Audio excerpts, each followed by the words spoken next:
Hello friends, good morning, नमस्कार। मैं नीलकेतु Kumar Edu power N में आप लोगों का स्वागत करता हूं। आज हम लोग सिंधु घाटी सभ्यता के बारे में जानेंगे जो भारतीय इतिहास में एक महत्वपूर्ण स्थान रखती है। तो चलिए हम लोग चर्चा करते हैं सिंधु घाटी से सभ्यता से संबंधित विभिन्न तथ्यों पर। तो सबसे पहले हम लोग जानते हैं कि सिंधु घाटी सभ्यता जो है अर्ध इतिहास की दर्जा दी गई है, क्योंकि यहाँ की लिपि अभी तक पढ़ी नहीं गई है और इसकी जानकारी जो हमें प्राप्त होती है वो पुरातात्विक साक्ष्य के आधार पर ही जानकारी प्राप्त होती है।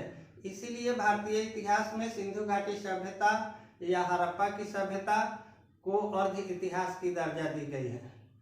तो देखते हैं कि यह सभ्यता कब प्रकाश में आई, कैसे खोज हुआ इसका। तो सबसे पहले हम लोग चर्चा करते हैं कि हड़प्पा सभ्यता का खोज। तो हड़प्पा सभ्यता का खोज 1921 में दयाराम सहनी के द्वारा किया गया था, जो वर्तमान पाकिस्तान के मोंटगोमरी जिला में अवस्थित है। हड़प्पा नाम के जगह से सर्वप्रथम खुदाई हुआ था। उस समय पुरातत्व विभाग के महानिदेशक सर जॉन मार्शल थे और उन्हीं के नेतृत्व में ये इस सभ्यता की खुदाई कराई गई। और 1921 के पहले हम लोग जानते थे कि हमारी प्राचीन सभ्यताएं जो है वैदिक सभ्यता ही हैं, लेकिन 1921 के बाद जब यह प्रकाश में आया और विभिन्न सारे स्थल की खुदाई हुई, तो अब हम लोग अपनी प्राचीनतम सभ्यता सिंधु घाटी सभ्यता को या इंडस वैली सिविलाइजेशन को जानते हैं। तो चलिए अब इससे और आगे हम देखते हैं कि हड़प्पा सभ्यता के प्रमुख स्थल कौन कौन से थे। तो हड़प्पा सभ्यता के प्रमुख स्थल जो थे वो सबसे पहले हड़प्पा, मोहनजोदड़ो, लोथल, धौलावीरा, चान्हो दारो, सूतकांगेडोर। इस प्रकार सिंधु घाटी सभ्यता के प्रमुख स्थल केंद्र जो थे, बहुत सारे स्थलों की खुदाई हुई है। लगभग आज 1500 स्थलों की खुदाई हो गई है और भारत में सबसे ज्यादा इसके स्थल खोदे गए हैं वो लगभग 1500 स्थल हैं, जो गुजरात राज्य में अभी वर्तमान में सबसे ज्यादा खुदाई हुआ है। अब हम लोग देखते हैं कि सिंधु सभ्यता के निर्माता कौन थे। तो सिंधु घाटी सभ्यता के निर्माता जो है, इस पर इतिहासकारों में काफी मतभेद है।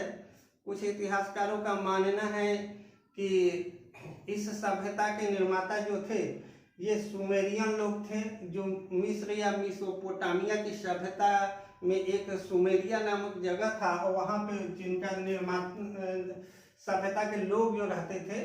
तो विदेशी इतिहासकार लोगों का मानना है कि सिंधु घाटी सभ्यता के निर्माता जो थे वो सुमेरियन थे, लेकिन अन्य इतिहासकारों का मानना है कि यह जो सिंधु घाटी सभ्यता इंडस वैली सिविलाइजेशन है वह सभ्यता भारतीयों की सभ्यता है और ये द्रविड़ों की सभ्यता है। द्रविड़ द्वारा इस सभ्यता का निर्माण किया गया था।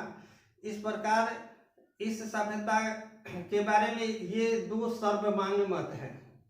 अब आगे हम फिर चर्चा करते हैं कि सिंधु घाटी सभ्यता के समाज। तो सिंधु घाटी सभ्यता के समाज हम जानते हैं कि सिंधु घाटी सभ्यता मातृसत्तात्मक थी और शांति प्रिय समाज था। वहाँ का स्त्रियों का स्थान उच्च था और स्त्री ही परिवार का मुखिया हुआ करती थी।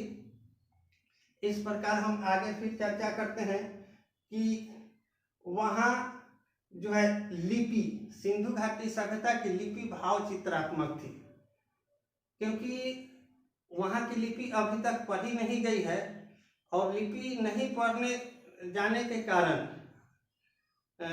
इस सभ्यता के बारे में बहुत कुछ हम सही जानकारी नहीं कर पाते हैं। फिर भी जो उत्खनन से हमें प्राप्त सामग्री हुई है उस के अध्ययन के आधार पर हम लोग इस सभ्यता के बारे में बहुत कुछ जानते हैं। अब आगे देखते हैं कि इस सभ्यता का आयु, यह सभ्यता भारत में कब से कब तक रहा, फला फूला और विकसित हुआ। यह भारत सिंधु घाटी की सभ्यता, ये 3 देशों की सभ्यता वर्तमान में मानी जा रही है। सबसे ज़्यादा स्थल 900 स्थल भारत में मिले हैं, प्राप्त किए गए हैं, जबकि 500 के आसपास पाकिस्तान में और मात्र 2 स्थल जो है अफगानिस्तान में इसके पाए गए हैं।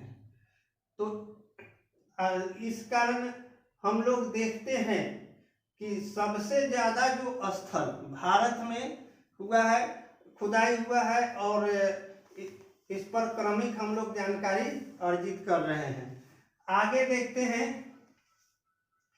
कि यहाँ का व्यापार वाणिज्य, तो सिंधु घाटी सभ्यता का व्यापार वाणिज्य जो था काफ़ी उन्नत था, क्योंकि व्यापार वाणिज्य प्रधान समाज ही था। मुख्य व्यवसाय वहाँ का व्यापार वाणिज्य था। हालांकि वो लोग कृषि करना भी जानते थे, पशुपालन भी करते थे। अब हम आगे देखते हैं कि उनकी इस सभ्यता में मातृ देवी की मूर्तियां बहुत सारी जगहों पर मिली है।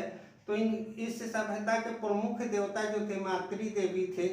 इसलिए इस प्रकार हम लोग देखते हैं कि जो प्राचीनतम सभ्यताएं हैं भारत की, उसमें बहुत सारी जो है जानकारियां हैं। अब हम आगे नेक्स्ट वीडियो में सिंधु घाटी सभ्यता के सामाजिक व्यवस्था, आर्थिक व्यवस्था, धार्मिक व्यवस्था, सांस्कृतिक व्यवस्था, प्रशासनिक व्यवस्था, राजनीतिक व्यवस्था, अन्य इन सभी बिंदुओं पर नेक्स्ट वीडियो में चर्चा करेंगे।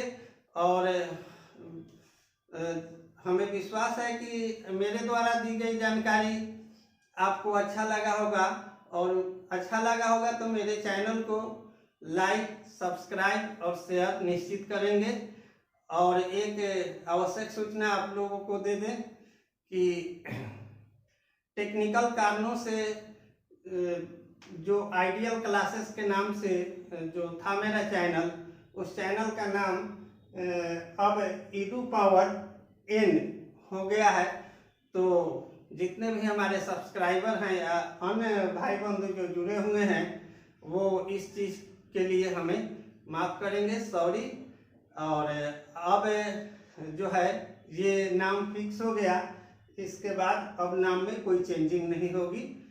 तो इसके लिए जो आप लोगों को परेशानी हुआ है, सर्च करने में परेशानी होगी, इसके लिए सॉरी। थैंक यू, धन्यवाद।